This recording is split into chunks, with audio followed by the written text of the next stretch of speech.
ধুর, খাওয়ার সময় কে আবার ফোন করছে? জানু? হ্যাঁ বলো। জানো তুমি খেয়েছো তো? রাগ করে নেই তোমার উপর? খাবো মানে? তোমার সাথে আমার ঝগড়া হয়েছে আর আমি খাবো? আমি কিছু খাইনি। প্লিজ জানো খেয়ে নাও, আর রাগ করে থেকো না। না, আমি কিছু খাবো না। জানো তুমি না খেলে কিন্তু আমিও খাবো না, প্লিজ খাও। বললাম তো খাবো না কিছু, তুমি খেয়ে নাও, যাও।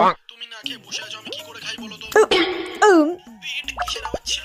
না না, কিছু হয়নি, আসলে সারাদিন খাইনি তো তাই পেটে গুড়গুড় করলো। খাওয়ার আওয়াজ মনে হলো। কোথায় খাবার আওয়াজ? পেটে গুড়গুড় হয়েছে, খিদে পেয়েছে বলে। ও আচ্ছা। তুমি কি ভাবো তোমার সাথে আমার ঝগড়া হয়েছে আর আমি খাবো? আমি কিচ্ছু খাইনি।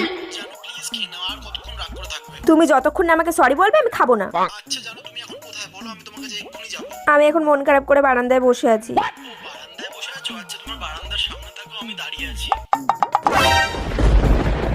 তুমি? হ্যাঁ আমি। তুমি নাকি সারাদিন কিছু খাওনি? আমাকে তো বন্ধুরা জোর করে নিয়ে এসছে। কোথায় তোমার বন্ধুরা? কোথায় দেখতে পাচ্ছি না তো আমি।